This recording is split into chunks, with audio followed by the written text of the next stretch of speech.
য'ত য'ত বিজেপি যায় সমাজৰ মাজত বিভাজন সৃষ্টি কৰে।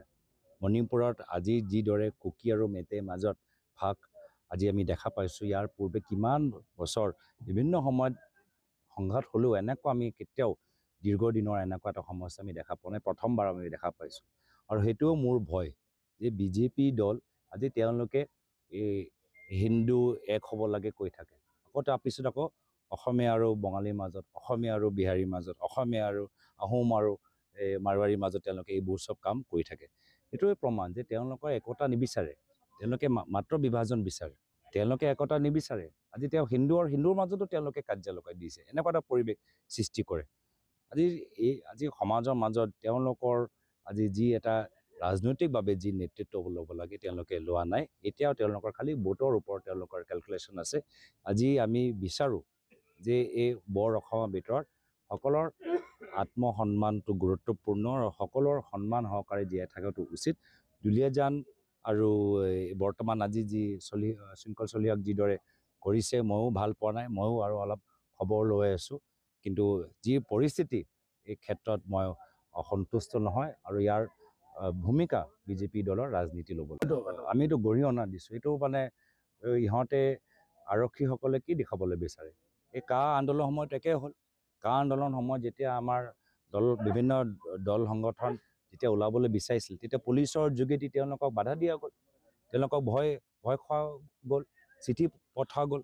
কা সময়ত কিমান তেওঁলোকে আমাৰ ছাত্ৰ সংগঠনক এনেকৈ বহাই ৰাখিলে। এয়াও হ'ল তেওঁলোকৰ বৰ্তমানৰ স্থিতি। এইখন চৰকাৰ বিজেপি মোদী ডাঙৰীয়াৰ দিনত লোকতন্ত্ৰৰ ওপৰত বিশ্বাস নকৰে। লোকতন্ত্ৰৰ পৰিৱেশত সকলোৱে নিজৰ চৰকাৰক সমালোচনা কৰা অধিকাৰ আছে। লোকতান্ত্ৰিক প্ৰক্ৰিয়াত সকলোৱে নিজৰ চৰকাৰক প্ৰশ্ন সোধা অধিকাৰটো আছে। এই নৈতিক অধিকাৰ, এই সাংবিধানিক অধিকাৰ মুখ্যমন্ত্ৰী আৰু বৰ্তমান বিজেপি RSSে ৰাইজৰ পৰা কাঢ়ি লৈ যাবলৈ বিচাৰে। আৰু কংগ্ৰেছ দলৰ স্থিতি এইটো স্পষ্ট যে আমাক সমৰ্থন কৰক বা নকৰক, কিন্তু সংবিধানে যি অধিকাৰ আপোনালোকক দিছে, এই অধিকাৰ আমি অন্তিম দিনলৈকে আমি ৰক্ষা কৰিবলৈ আমি যুঁজি থাকিম। য'ত য'ত বিজেপি যায় সমাজৰ মাজত বিভাজন সৃষ্টি কৰে। মণিপুৰত আজি যিদৰে কুকি আৰু মেটেৰ মাজত ভাগ আজি আমি দেখা পাইছোঁ, ইয়াৰ পূৰ্বে কিমান বছৰ বিভিন্ন সময়ত সংঘাত হ'লেও এনেকুৱা আমি কেতিয়াও দীৰ্ঘদিনৰ এনেকুৱা এটা সমস্যা আমি দেখা পোৱা নাই, প্ৰথমবাৰ আমি দেখা পাইছোঁ।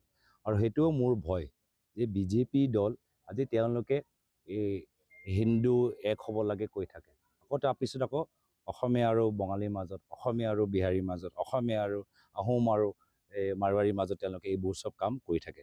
এইটোৱে প্ৰমাণ যে তেওঁলোকৰ একতা নিবিচাৰে, তেওঁলোকে মাত্ৰ বিভাজন বিচাৰে, তেওঁলোকে একতা নিবিচাৰে। আজি তেওঁ হিন্দুৰ মাজতো তেওঁলোকে কাজিয়া লগাই দিছে, এনেকুৱা এটা পৰিৱেশ সৃষ্টি কৰে।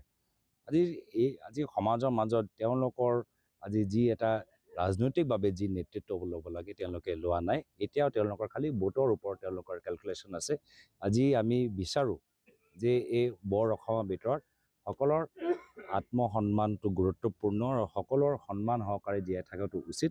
দুলীয়াজান আৰু বৰ্তমান আজি যি শৃংখল চলিহাক যিদৰে কৰিছে ময়ো ভাল পোৱা নাই, ময়ো আৰু অলপ খবৰ লৈ আছোঁ। কিন্তু যি পৰিস্থিতি এই ক্ষেত্ৰত মই অসন্তুষ্ট নহয় আৰু ইয়াৰ ভূমিকা বিজেপি দলৰ ৰাজনীতি ল'ব লাগে। আমিতো গৰিহণা দিছোঁ, এইটো মানে ইহঁতে আৰক্ষীসকলে কি দেখাবলৈ বিচাৰে। এই কা আন্দোলনৰ সময়ত একে হ'ল। কা আন্দোলনৰ সময়ত যেতিয়া আমাৰ বিভিন্ন দল সংগঠন যেতিয়া ওলাবলৈ বিচাৰিছিল, তেতিয়া পুলিচৰ যোগেদি তেওঁলোকক বাধা দিয়া গ'ল, তেওঁলোকক ভয় খোৱা গ'ল, চিঠি পঠোৱা গ'ল। কা সময়ত কিমান তেওঁলোকে আমাৰ ছাত্ৰ সংগঠনক এনেকৈ বহাই ৰাখিলে। এয়াও হ'ল তেওঁলোকৰ বৰ্তমানৰ স্থিতি। এইখন চৰকাৰ বিজেপি মোদী ডাঙৰীয়াৰ দিনত লোকতন্ত্ৰৰ ওপৰত বিশ্বাস নকৰে। লোকতন্ত্ৰৰ পৰিৱেশত সকলোৱে নিজৰ চৰকাৰক সমালোচনা কৰা অধিকাৰ আছে। লোকতান্ত্ৰিক প্ৰক্ৰিয়াত সকলোৱে নিজৰ চৰকাৰক প্ৰশ্ন সোধা অধিকাৰটো আছে। এই নৈতিক অধিকাৰ, এই সাংবিধানিক অধিকাৰ মুখ্যমন্ত্ৰী আৰু বৰ্তমান বিজেপি RSSে ৰাইজৰ পৰা কাঢ়ি লৈ যাবলৈ বিচাৰে। আৰু কংগ্ৰেছ দলৰ স্থিতি এইটো স্পষ্ট যে আমাক সমৰ্থন কৰক বা নকৰক, কিন্তু সংবিধানে যি অধিকাৰ আপোনালোকক দিছে, এই অধিকাৰ আমি অন্তিম দিনলৈকে আমি ৰক্ষা কৰিবলৈ আমি যুঁজি থাকিম।